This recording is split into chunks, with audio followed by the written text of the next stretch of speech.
Welcome back to City on a Hill Gaming, a tabletop RPG actual play podcast. To find out more, visit us online at cityonahillgaming.com or follow us on Twitter at cityonahillgame. We hope you enjoy our show. Welcome back to City on a Hill Gaming. I am your narrator, Ryan, and buckle in.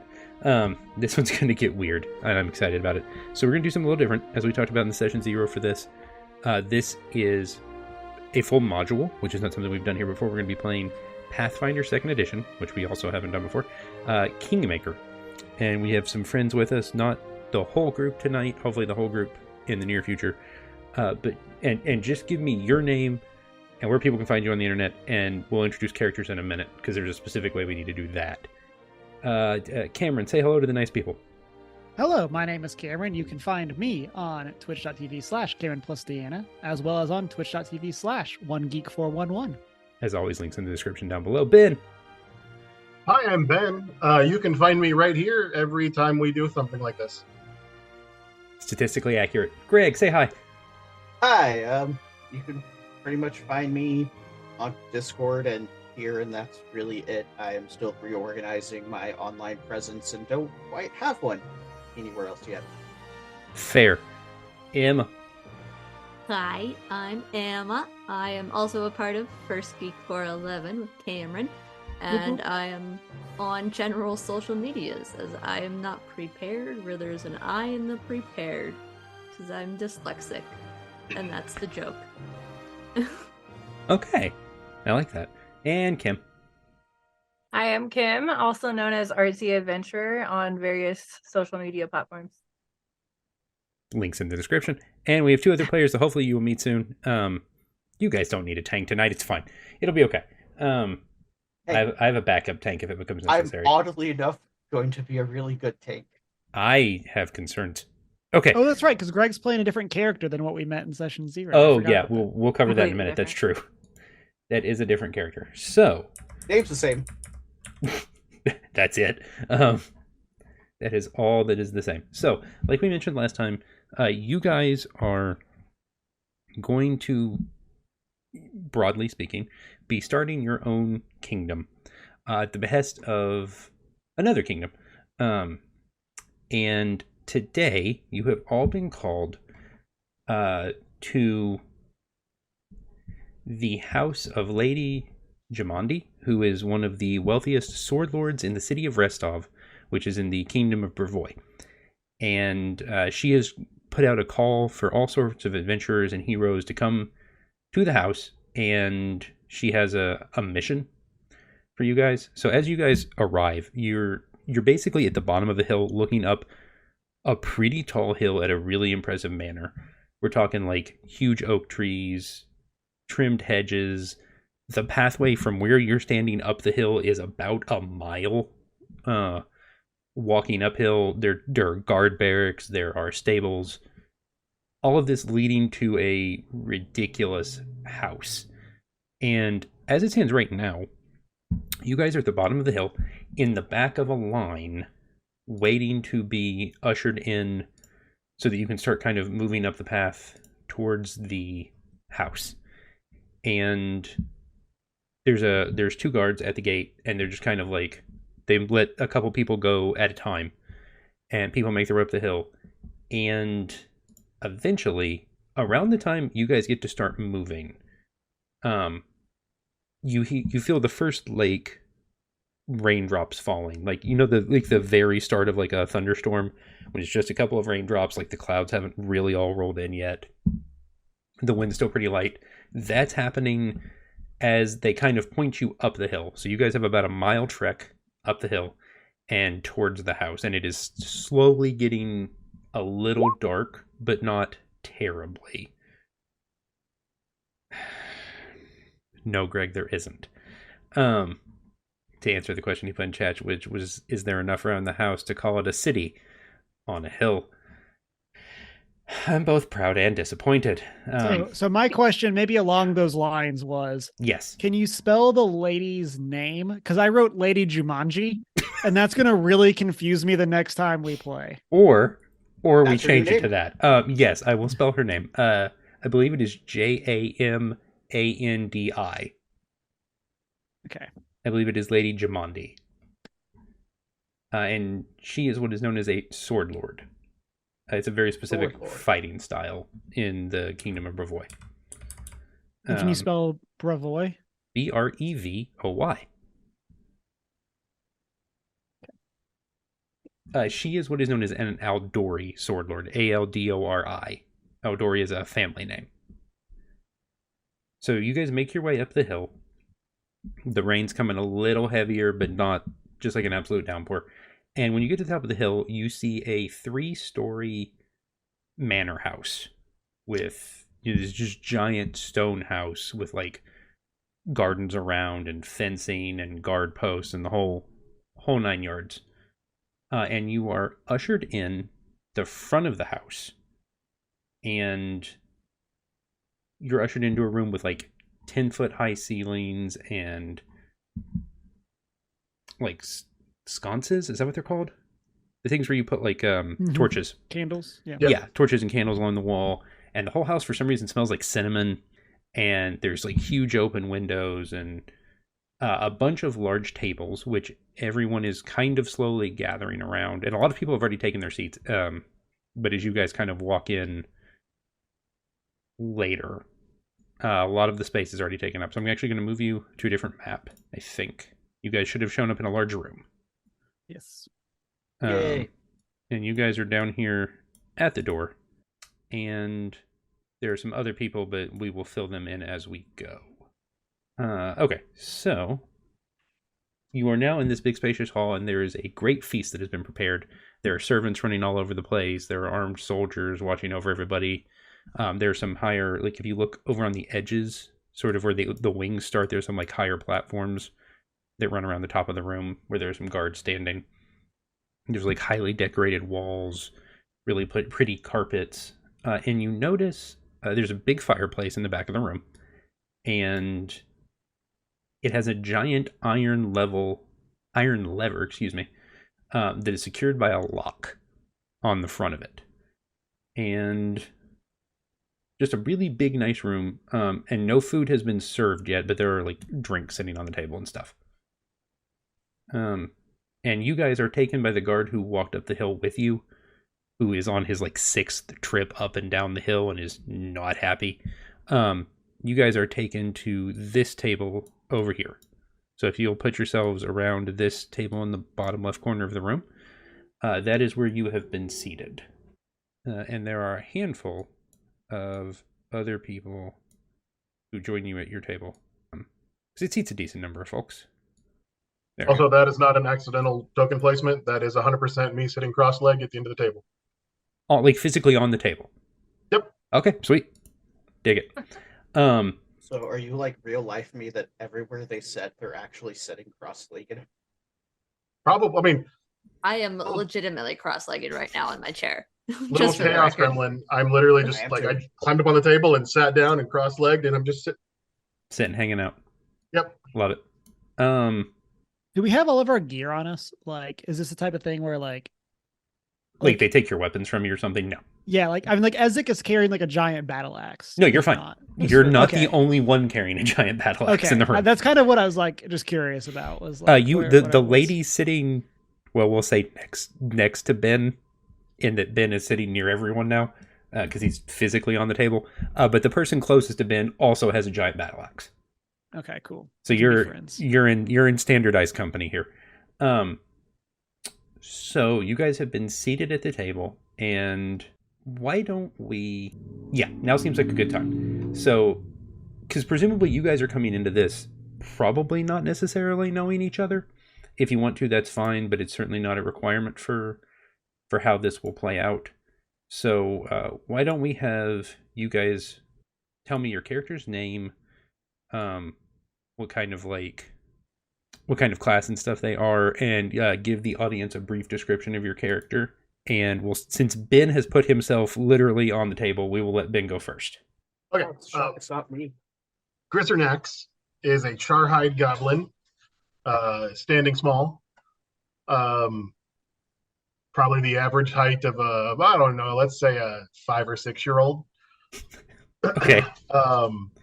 He is a bard. He is wearing the most ridiculous multicolored apparel.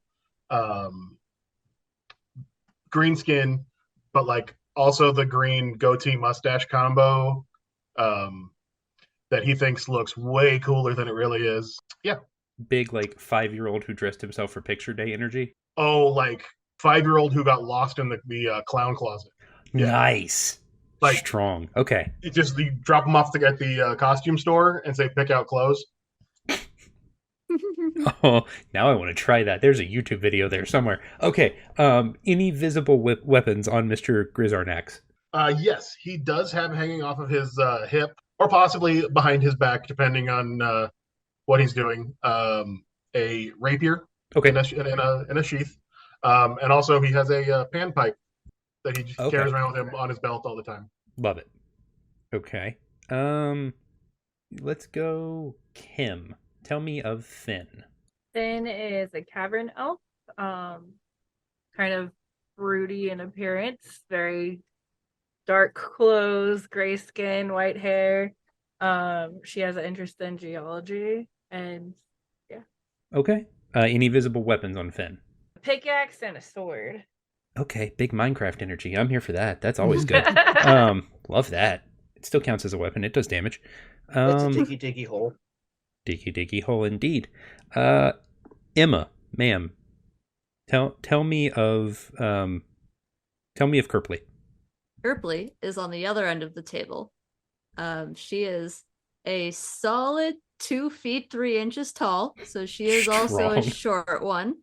And she is, as I like to call it, a frog person. The proper name is a Grizzly. So she is a humanoid-looking frog, sort of green in nature with some dark brown, almost racing stripe-like scenarios going on all over her head and feet and hands, with some piercing gold brown eyes, wearing like leathery, basic leather armor almost, with a sort of the leafy green cape cloak hanging off the back to keep her warm. She is from the rainforests, so she's not used to colder climates. She's a druid, so she's got some like little pouches of her own thing going on all off her belt. Okay. Yeah. And she's got a dagger on her side, as well as a blowgun and a long spear. Okay, dig it. I like the blowgun edition. Very strong. Yes. Cameron, introduce the fine folks to Ezek. So Ezek is a gnoll, which is a hyena folk. For this group, Ezek is pretty tall, considering, half of our party is like 3 feet or below. And so Ezek is very tall comparative to them. As a gnoll, never really stands at full height. They kind of have like a hunch where like their necks are never like vertical. They're kind of out, but would be capable of standing at a much higher height. Ezek is wearing some very clean, I don't know if polished is the right word because it's hide, but is wearing like very like well kept armor, right? With fur and like claw motifs built or like put into it. Okay. And so on Ezek's fur is primarily brown. It does have some like cream and like this kind of like light or dark bluish splotches, including his face, which is almost entirely blue. Okay. And then on Ezek's back, there is a giant great axe. Nice. And that's like, again, kind of ornamentally wrapped where you would hold it when you were in battle. Okay. It like, we'll say it looks very clean. Okay. And then we'll just say a gnoll is never unarmed. We'll leave it at that. Right. No, that makes sense. Okay. Good. Now, is this like an anime-sized battle axe or like a standard-sized battle axe? Like, are we getting aggressively too big with this? You Or know, just no, we'll like- say like this is like reasonable. Like Okay. we'll leave some room for us to go full anime in a later episode. Like maybe with a magic one Yeah. in the future. Perfect. I love that. Yeah. Okay. I'll leave that for you as a breadcrumb, listeners. Where like the blade is the same size as him. Right. Okay, good. Perfect. Love it. Here for that. And Greg. And Greg. And Greg. And Greg. That was almost said with fear. He's not wrong. We'll call it intrigue. It was said with intrigue. Like I said earlier, the name has stayed the same. I am still Bootsy Ootsy. Short for BO. Hmm? Or you could call him BO for short. I mean. I don't know if it's possible for them to actually have BO that isn't pleasant. BO Right. is easier to say than Bootsy Ootsy, though. Just say. Yes, but Bootsy Ootsy is fun to say. Is it? Yeah, try it. Bootsy Ootsy. All right, tell me of Bootsy. Bootsy is also on the very small end, along with half the rest of the party. Because for some weird reason, we all picked small people. And that's if you could even call Bootsy a person. For Bootsy's flesh is more of the green variety and not very fleshy. So like a Martian. Yes, not very fleshy like a Martian. Or Bootsy is a leshy, which is a plant. A sentient, walking plant. Plant Hey, person. at least it's one plant, not like a whole That's family true. of plants holding Form. together a shape. So like It's a pile of vines that can lash out Yeah. at you. Okay. You are not three That was- weasels in a trench coat. That was a possibility Huh. I could have gone with as a vine leshy that is a leshy made of vines. I went with Okay. the gourd leshy instead, so when Bootsy moves their head, you hear something jingling around. I mean, I do like that, to be fair. And does the one, the only Say it. Uzi, have any noticeable weapons? Yes, Bootsy actually has a rapier at their side, and they are clad in leather. Somehow, there is a small enough leather to fit around them. Somehow. From a scrap pile Yes. in the back of a leather shop.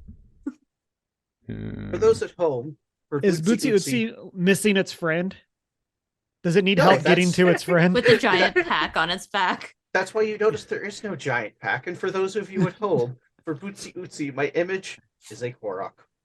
I picked the Korok with the largest head that I could find because Bootsy Ootsie is not just a leshy, but a gourd leshy. So Bootsy Ootsie's head can be used for storage.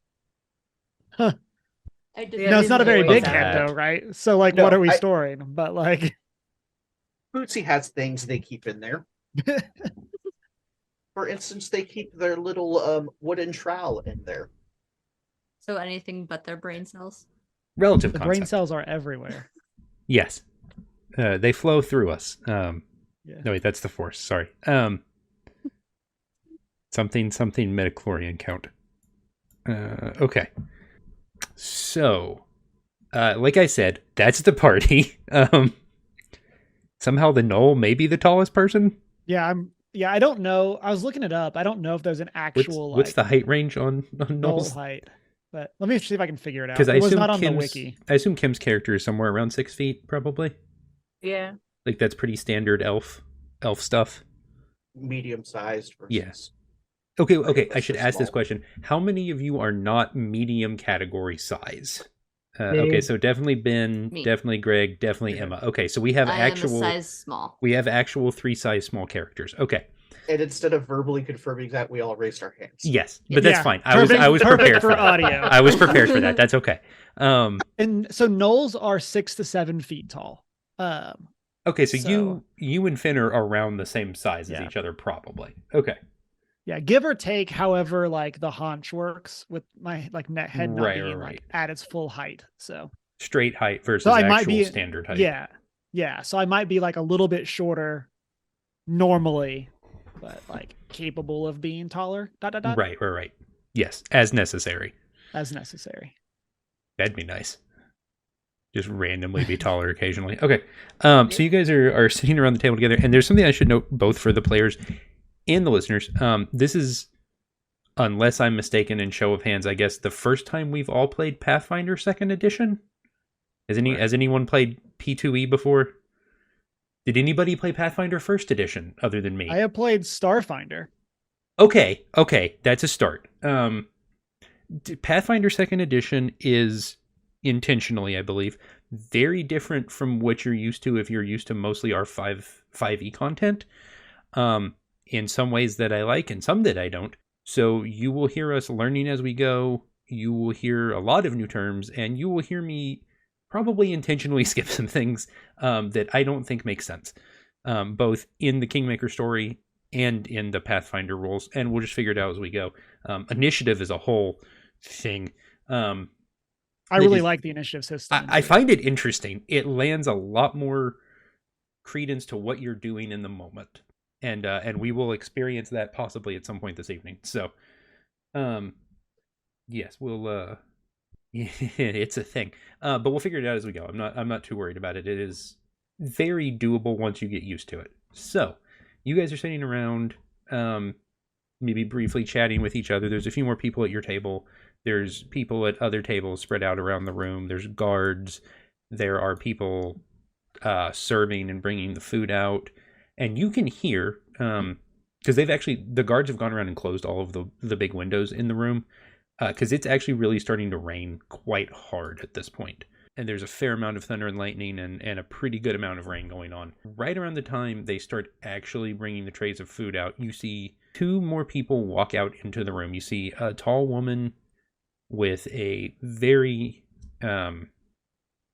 intricate and ornate sword at her side walk into the room, flanked by a man who looks like he was born to be in charge of things.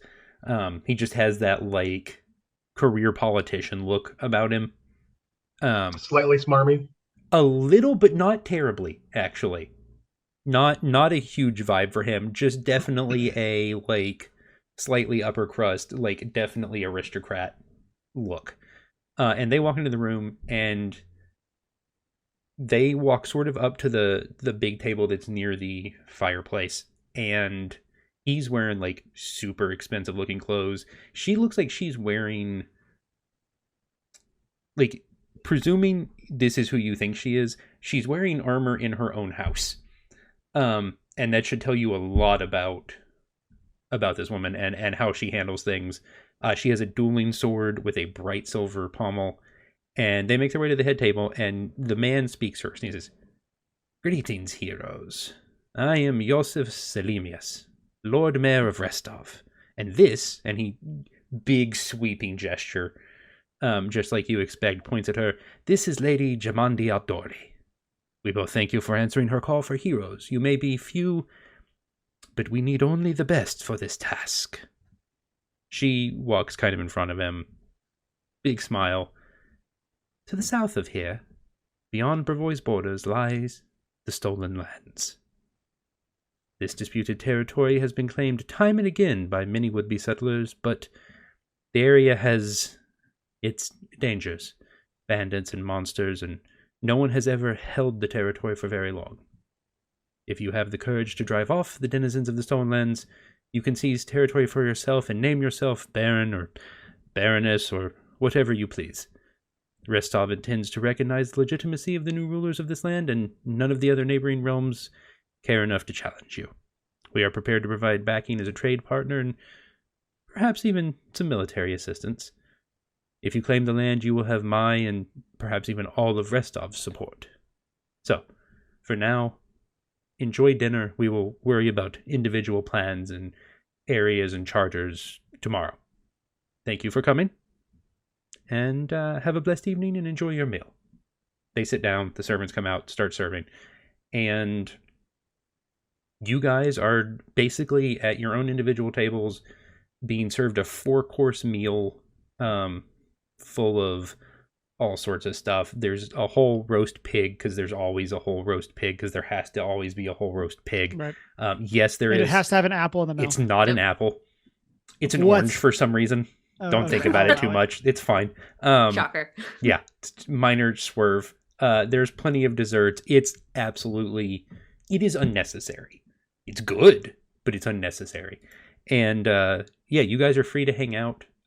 So let's actually anyone who wants to can make me a, if you have it, we'll see what kind of skills you guys, you can make a political lore, a society check, or a Brevoy lore check if that happens to be a skill you have.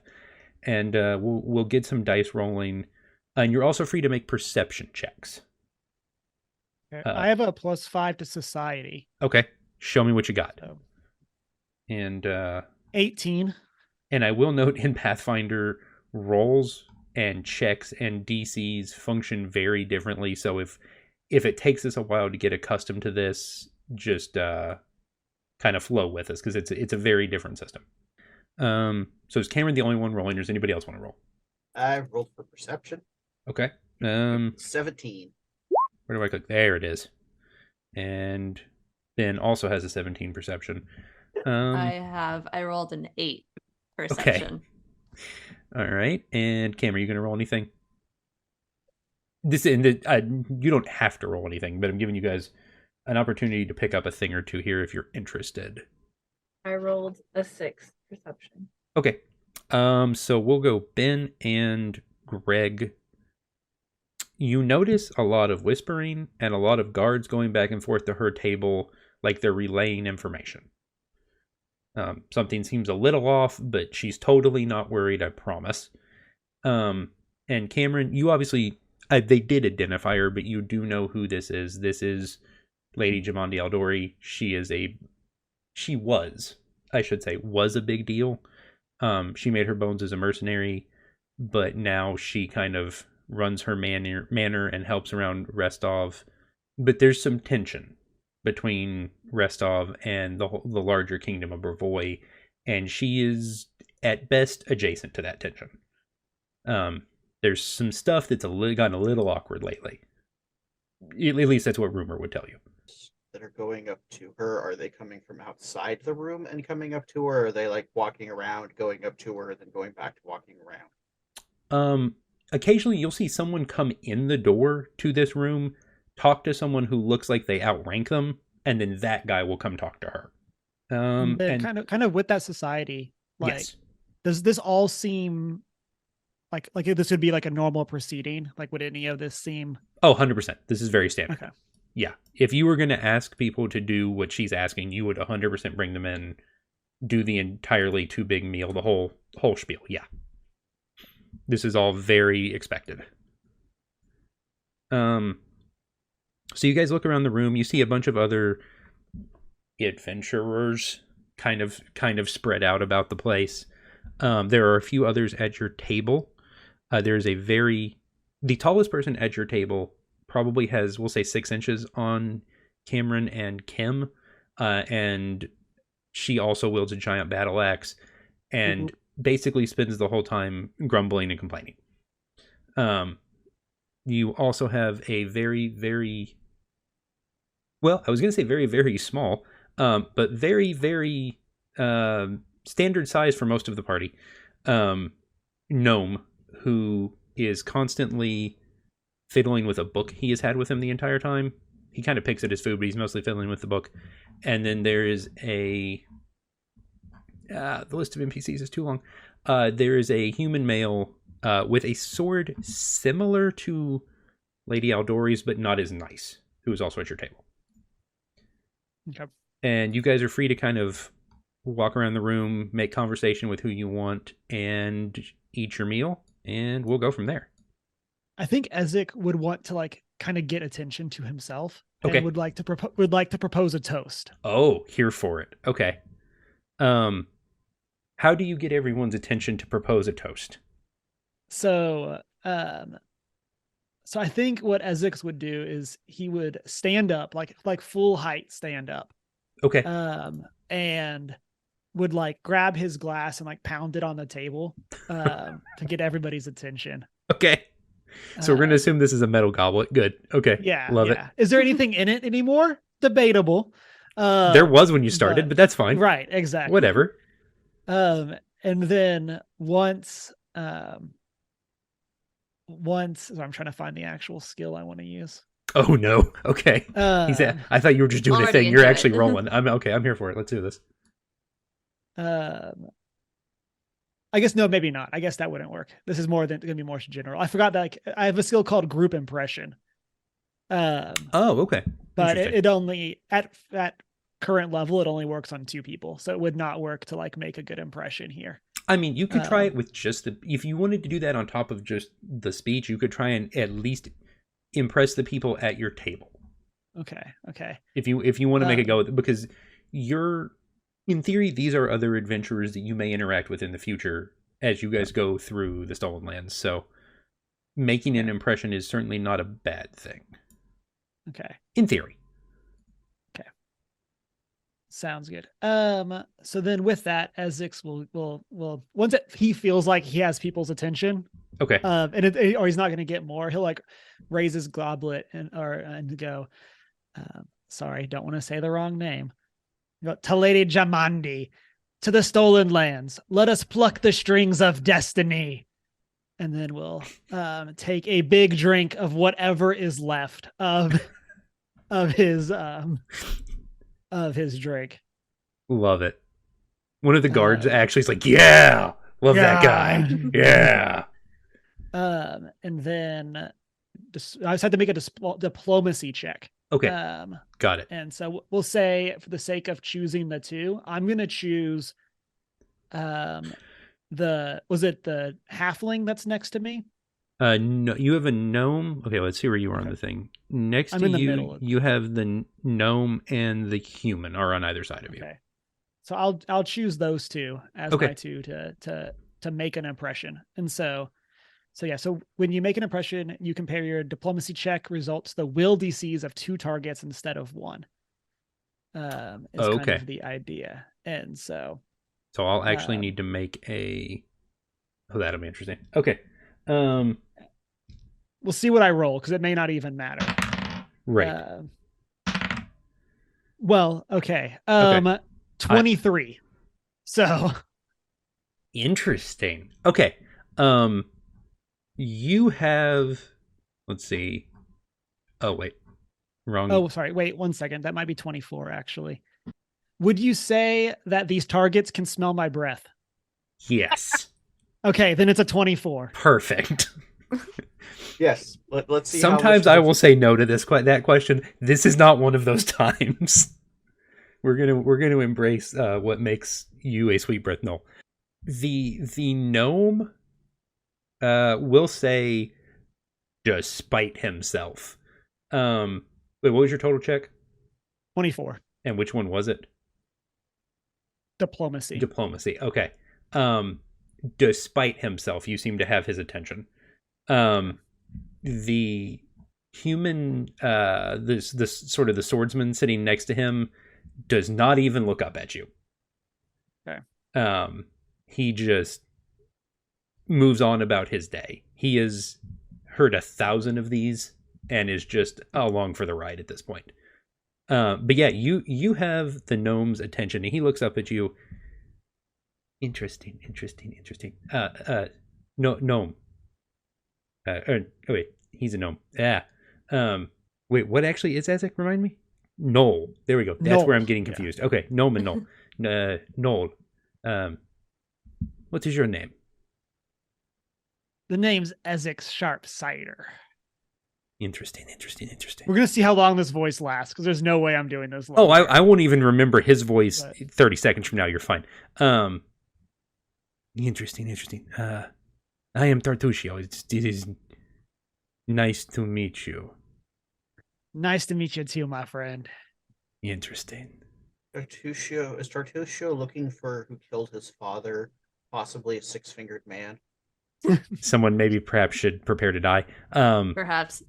No, I'm no, sure everything's fine at the start of the adventure. Yes. Right? Why are you so paranoid? I can't imagine anything's gone wrong yet. They have backstories, I'm sure. They do. No, he seems. Oh, okay. He seems entirely intrigued by you and your manner of approaching people. You're very forward, and he likes that. Yes, it is. It's good to meet you, Ezek. Very good. As this happens, Kerpley's gonna stare at you over the gnome's shoulder and do that thing that some frogs do, where she slowly sticks out her tongue and licks her eyeball with the end of her tongue. Okay. I know that's a thing, but okay. Gotta keep it moist. Yeah, it's important. It's important. She's gonna be a little weird and just stare at you. Is that how they show? Is that how they throw shade, or is it just Sometimes. like okay, nice. It's the thing that some frogs do. They I'm will here for it. clean their eyeballs. So she just I hate that peers at sentence. you. Okay. But it's is like it when I wear contacts. Okay. is it related to like biting your thumb? Yeah. Oh, Interesting. Okay. Ezek. Ooh. We're starting a war here. Okay. Yeah, I think Kerpley I'm just is- saying one of us can stomp on the other one. I'll let One of us can climb on walls. Thank you very much. you don't know what I'm about. You don't know what I've been through. One Oh, of us shoots seeds out of their mouth. I'm very That's really intrigued cool. to see how having And all 3 of the small brains. size characters affects any of this, because I'm sure that's not what the developers intended, which can only be good for us, I think, probably. So you guys got here about 7. You're pretty into the meal at this point, and you look around. People are kind of finishing up eating, and does anybody else want to do anything before the meal concludes? Ben. Yeah. So before, as I finish eating and everybody else is still in their last bits, I'm gonna hop off the table. Right, Actually- forgot about that. Good. Yep. Okay. So stand up, and actually I'm gonna walk down the middle of the table, spin that back a bit, Okay. pull out my panpipe, and start noodling a little flute music. Okay. Okay. Oh, there's And- catfish here too. Huh? There's catfish here too. yeah. Noodling joke. Good. Yep. And then like when I get to the end of the table, hop off and like go to the next table and like literally walk up and down every one of the tables, playing music and being as in the way as possible, but also as inobtrusive as possible at the same time. Okay. Hey, you're not bothering me. I just hold my glass of water. So I do have intriguing. this versatile performance skill, Okay. which I guess I can use diplomacy or performance instead of diplomacy to make an impression. Okay. And what is that against? I don't know. It's you can on the grandeur of your performances rather than ordinary. Oh, you count on the grandeur of your performance rather than ordinary social skills. You can use this performance to meet the requirements of a skill feat that require a particular rank of deception, diplomacy, or intimidation. So I don't know. It's up to you. It's a thing I have. Just letting you know. Okay. Do you want to actually use it? Yeah, I mean, I do want to like be bringing attention to myself in the same way that I'm trying to be inobtrusively like stepping on everybody's food at the process. Right. Okay. Are Right. you targeting any specific person? No, this is like a blanket like musician, all eyes on me, Okay. without trying to look like I'm all eyes on me. I'm important. Right. Remember my face. Okay. I tell you what. Pick one NPC you see to make the roll against. Big dude over here. The dwarf. Okay. I just thought I bald like head. that I'm big. like that guy. I like I'm them gonna pick chunky. on that guy. Aye. And so this would be the performance. Okay. Interesting. Oof, 11. Okay. Noodling, humming, doing a little like bard thing. I can't think Okay. of any songs right now to pull from. Right. But, No, that's fine. That's fine. You don't particularly seem to get his attention. The waitstaff is super feeling it. There is not normally music at these, and so they are all about this. And same for the guards. The guards that are like lower tier guards seem to be super vibing with it too. And then as I get to the end of the last table, stop, pause, take a real big bow. 2 of the guards and 3 of the waitstaff do actually stop what they're doing, set things down, and clap. Okay, see, I was like, Aw. pause and wait until anybody claps before I stop bowing. Yeah. Ezek will lift his glass to you. Yeah. And then hop off the table and scurry back and sit down. Oh, at least 2 of the guards get looks from their superiors for them to just seriously calm down. Because they need to get it back in check. Thank you. They're on duty right now, not at a concert. This is unacceptable. Okay, It so can be both. porque no los dos. Okay, so anybody else before the meal has come to an end? Okay, so as dinner wraps up, Lady Jumanji, as Cameron calls her, because I like that actually. But I would have had to have not acknowledged it, and we would just had to have gone with that the whole time and just embraced it, and I didn't do that right now. I feel bad now. Lady Jumanji steps up. Well, I hope you have all enjoyed this evening. Tell you what, I would be honored, not only if you undertake this for us, but if you would stay the night in the manor with us. Each of your individual little groups will be put off into different rooms. You can spend the night, and then tomorrow we will discuss plans for where you shall go, and your individual charters, and give you maps and the such. It will be a very busy day, so it'd be good if we made an early evening of it. And after all, there are kingdoms to plan here, and there's a lot of cheering and cup waving, and people are very excited. And she gestures to large double doors to the east and west. We have arranged bed chambers for all of you. My guards will escort you to them now. You get the same guy who walked up the hill 6 times, who is not excited, but then realizes Ben's in his group, and is super excited because vibes. And she just nods and thank you. We will speak tomorrow. We will meet back here at sunrise.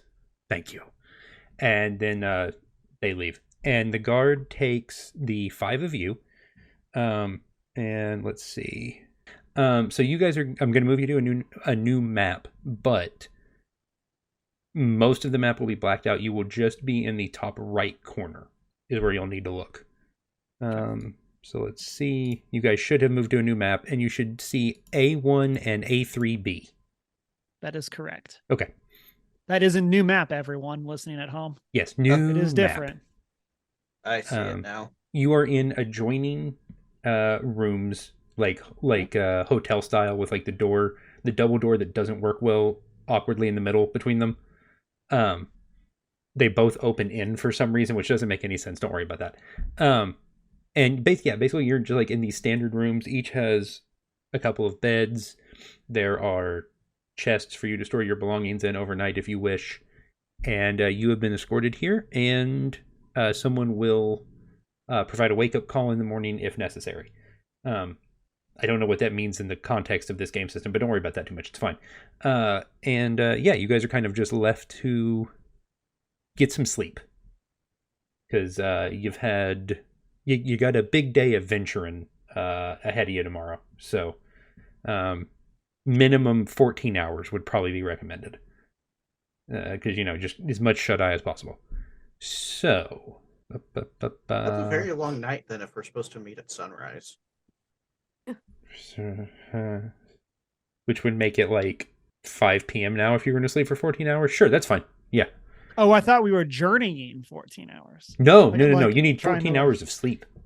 Oh. That's the minimum on this plane. That's the average night is 14 hours. So we're in like a 30-hour day setting. 22. 22. 8 hours up, 14 hours night. It's just mostly night. It's Alaska in June. Winter. Or is it winter that it's light 24 hours a day? Yeah, it's Alaska in February. Yeah, when it's light like far too long. That's summer. It's light in the summer, dark in the winter. So yeah, which one's longer? Like in this world, which one's longer, the day or the night? Day. No, night. Right. If So night is longer... To be fair, that was literally just winter in Alaska. This was literally just a joke. Like there's not actually a difference in. I just said 14 hours for no reason, and now I've derailed us. That's my own fault. I accept that. Classic Ryan. Yep, we're making the logic wrong. work in your universe. There's no problem with that. And I appreciate it. Sure, I appreciate it. If we understand it, the listeners will hopefully understand it. I like your optimism. Good. We're going to go with that. Okay. So you guys each have your own bed, your own chest. There's a table and chairs in each room, and you are free to hang out as you please, and will be awoken in the morning. Does anyone have anything they need to do before sleepy by? Anyone want to change anything on a spell list? Prepare anything for the morrow? Nightly prayers. I am going to readjust the javelins on my backpack. Oh, okay. Yeah, that's good. That's good. So, how big are these javelins if you're like 2 feet tall? Short spear. They're frog-sized javelins. Okay. So they're toothpicks. Yes. This is kind of like how Sting is a sword to Bilbo, but is like an elven dagger. Right, like is actually like a letter opener or whatever. They're just normal javelins, except they like hacked the bottom foot off the pole arm. Perfect. Okay. Grizzernax will take the bed and like bunch up the under sheets. Okay. And make it look like he's sleeping in the bed, and then sleep under the bed. I thought he was going to build a nest. Okay, good. That's what I was thinking. Okay. It's like, sure, I guess. Yeah, why not? Little fake goblin body, and then he's going to sleep under the bed. Okay. Is this a because he can thing? Or like a security measure? Maybe slightly paranoia. Who knows? Okay. All right. Hey, fair enough. Yeah. I'm not mad at it. Okay. Okay. So you guys settle in and go to sleeps. Shortly after 3 a.m., you are all awoken by a loud cry from your favorite real tired guard out in the hallway. And he yells real loud in panic. Thanks for listening to City on a Hill Gaming. If you'd like to hear more episodes, find us online at cityonahillgaming.com or wherever you listen to podcasts. You can follow us on Twitter at cityonahillgame, on Instagram at cityonahillgaming. You can also find us on YouTube or Twitch by searching for City on a Hill Gaming. If you'd like to send us an email, you can find us at cityonahillgaming@gmail.com. If you want to hear more from the Saving the Game folks, find them at stgcast.org for their backlog of episodes. And we're also on Patreon. You can find us at patreon.com/cityonahillgaming. Thanks as always to all of our Patreon backers, Grizzly Rich, JD, Bryan, Sir Lord Epicname, Andrew and Christina, and Tony. Thank you guys for all you do to support the show. We love you, and we appreciate all of your help. Thank you for listening, and have a blessed day. I'm going to regret this, but we'll let him go first. Greg, what do you go? No. Superheroes tend to be a flamboyant lot. With their colorful sobriquets, dynamic powers, and fanciful costumes, the absence of such trappings may make Brain Boy unique in comics history. Brain Boy's fate is determined when his parents, Matt Price and his pregnant wife Mary, collide with an electrical tower after their car loses a tire. Dad perishes in the accident, but mother and fetus survive. And 2 months later, young Matt Jr. is born, speaking fluent English. You guessed it, exposure to fatal levels of electrical power have given the future Brain Boy a tremendous intellect, and more than that, the power of telepathy, which in this case includes telekinesis, mind control, and a few other fantastic mental abilities. Matt keeps his telepathic talents a secret, but is nevertheless approached by agents of the American government who induct him into their service to fight alongside other patriotic telepaths. Against, of course, unpatriotic telepaths. Adopting the nickname Brain Boy, Matt studies anthropology by day, but by night he's an agent of freedom, protecting the West from the red menace of communists' ESP. Hashtag just 1960s things. Well, anywhere from the 50s to the 80s. That's well, I meant specifically Brain Boy, but yeah, that's also unfortunately accurate. Oh, that was wild. Cameron, if you're willing to follow that. Arcavios. Arcavios is best known as the home of Strixhaven University, the premier center of magical learning across the multiverse. Strixhaven was founded 700 years ago by 5 elder dragons, and the 5 colleges of Strixhaven bear the names of these founders: Silverquill, Prismari, Witherbloom, Lorehold, and Quandrix. The 3 Ages. Arcavios' history began in the Dawning Age, It is believed the world was formed from the merger of two planes, but the mana of these planes overlapped in an unusual way. Opposing forces joined together in what became called dichotomies, resulting in mana snarls. From the most powerful of these snarls, 5 elder dragons were born, becoming living representations of their respective dichotomies. The Dawning Age ended with the emergence of humanoid people on Arcavios around 7,000 years ago. The warring against each other for millennia in the Blood Age, until the Elder Dragon founders of Strixhaven University trained mages for peace. The Mystic Age was born as these mages put an end to this seemingly unending era of war. Prismari for life. Emma looks willing. Emma, your turn. Hi. According to my notes from the last time I played my Garden Gnome Barbarian, we were in a big throne room that was about 200 square feet that involved pillars made from sapphire, ruby, diamonds, emeralds, and streams of gold. It was a very fancy room. I don't remember why we were there, but we were. And there was a random portal thing in the middle of the room that sent you essentially to underneath a volcano. So, and there was a symbol of Vecna. Did you take the portal? We did not take the portal because we had been warned, apparently. And how do you know where it my goes? notes. There was, I don't remember. Is there such portal to this under was the like volcano a sign? year ago. I like There it. was a sign that said, "To the volcano." Do not To the enter. volcano. Love it. Oh, okay. and there was a human. Oh, here we go. There was a human skull under the sign. So we probably don't go through the portal. Okay. Yeah, okay, did not fair. go through the portal. Fair. So that was the last time I played D&D. We found a portal with a skull and crossbones sign. And that means there's told us treasure. not to enter the portal. That always means there's treasure. That means there there's was treasure. also pillars made of precious gems. Minor so details. We decided to poke around the I think you just take the giant pillars and leave. Yeah. So I think that's what we did. Value. Okay, I like it. Yeah. Kim, what you got, ma'am? A quote from Brain Boy. I'll just take a look into his mind. Here's a picture. It's like the most basic Spock ever. I love it. Okay. Well, he's only like 7. Wait, what? What? I don't know how old he is. How was I supposed to get that? Look at this. Whoa. He's a man. Whoa. His name's Brain Boy. Men walked That into never the stopped frozen tundra, Robin. never to be seen again. Brain Boy had to know why. I assumed this was an adult. Like, by the He time he looks- became a superhero. But look at this picture. He looks like an adult. But they call him Brain Boy. But Robin's the boy wonder into his, like, mid-40s.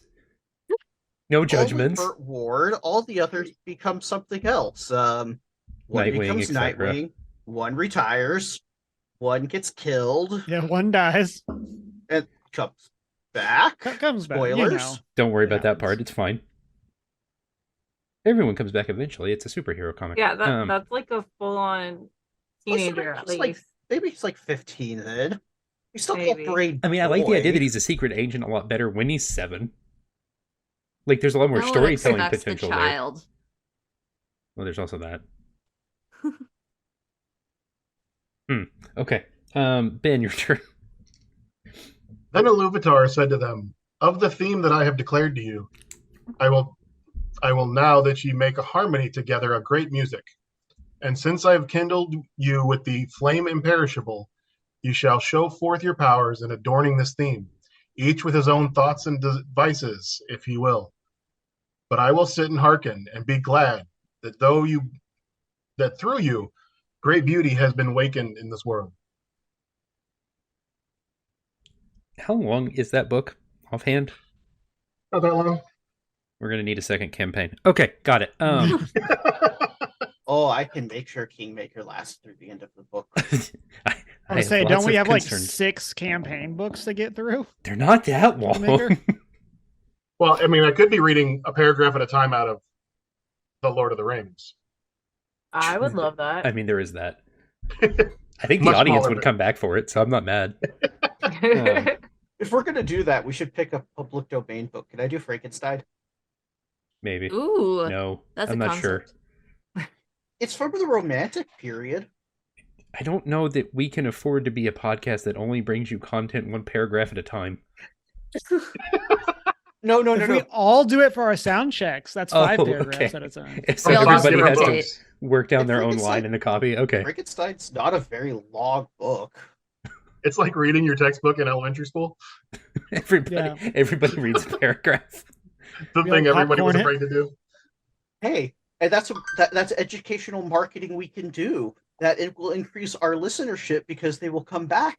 They could just listen to multiple episodes of City on a Hill, and they don't have to read the book themselves while they're in high school. It's like the prize at the bottom of the cereal box. You have to get through our episode to get to the actual reading you came, like the reading of the book you came for at the end. Okay, all right. I'm not And upset about Bryan, that. if you want to channel pure chaos energy too, you could actually switch around the order in which we read in editing. So the 5 paragraphs are not in the correct order, and then it's like a puzzle. I was going to say we could all just read different books. We each read one paragraph out of a different classical novel. Without stopping, just like as soon as one person finishes, the next person starts reading their paragraph. With no context, and we never explain which book is which. Okay, all right, that's No, fine. we do the Suddenly first time Elizabeth we do Bennet it. I am Greg, is and I will be dealing with reading to you Frankenstein. Frankenstein. Okay, I'm intrigued. All right, here we go.